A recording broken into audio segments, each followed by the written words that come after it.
നമുക്കിന്ന് ഒരു മുട്ട റോസ്റ്റ് ഉണ്ടാക്കാം.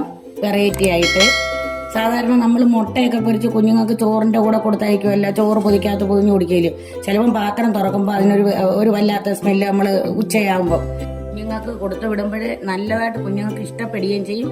പിന്നെ ഒരു ചോറ് കഴിക്കുമ്പോൾ ഒരു എരിയും എല്ലാം കാണും. അത് നല്ലതാണ്. മുട്ട പൊരിച്ചു കൊടുക്കുന്നതിനെക്കാട്ടി ഒരു ദിവസം ഇങ്ങനെയൊക്കെ വെറൈറ്റി ആയിട്ടും കുഞ്ഞുങ്ങൾക്ക് കൊടുത്തയക്കണം. കുഞ്ഞുങ്ങൾക്ക് ഇഷ്ടപ്പെടും. നമുക്ക് തയ്യാറാക്കുന്നത് എങ്ങനെയാണെന്ന് നോക്കാം. നമ്മുടെ പാൻ അടപ്പേ വെച്ചു. ഇനി നമുക്ക് വെളിച്ചെണ്ണ ഒഴിക്കാം. ഇത് എളുപ്പമുള്ളൊരു പണിയാണ്. വെളിച്ചെണ്ണ ഒഴിക്കാം. വെളിച്ചെണ്ണ ഒന്ന് ചൂടാവട്ടെ. ഇനി നമുക്ക് ഇതിനകത്ത് പണിയൊന്നുമില്ല. ലേശം മുളക് പൊടി ഇടാം. അല്ല, ആദ്യം മഞ്ഞപ്പൊടി ഇടാം. മഞ്ഞപ്പൊടി ഇച്ചിരിയേ ഉള്ളൂ. മുട്ട ആയതുകൊണ്ട് ഇച്ചിരി ഇട്ടന്നേ ഉള്ളൂ.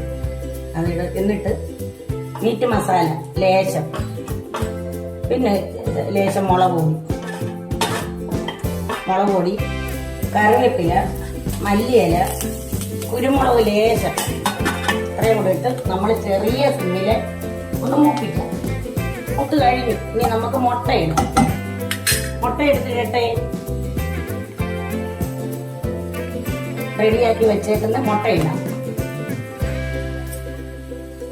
ഈ മുട്ട നമ്മളെ രണ്ടായിട്ട് ഇങ്ങനെ കീറുമ്പോഴാണെങ്കിൽ ഇരുമ്പയിലൊന്നും പറ്റാതിരിക്കാൻ ഒരു സൂത്രം പറഞ്ഞുതരാം. ഇരുമ്പിനകത്ത് ഇച്ചിരി വെളിച്ചെണ്ണ ഒഴിച്ച് ചേർത്ത് മുട്ട രണ്ടായിട്ട് കീറുക.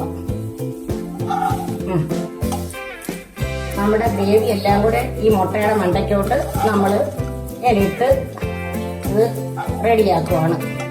പരിപാടി കഴിഞ്ഞു.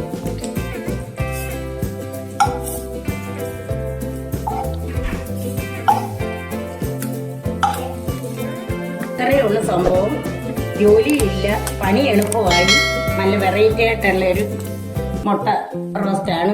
എല്ലാവരും ട്രൈ ചെയ്യണം. എല്ലാവർക്കും ഇഷ്ടപ്പെടും.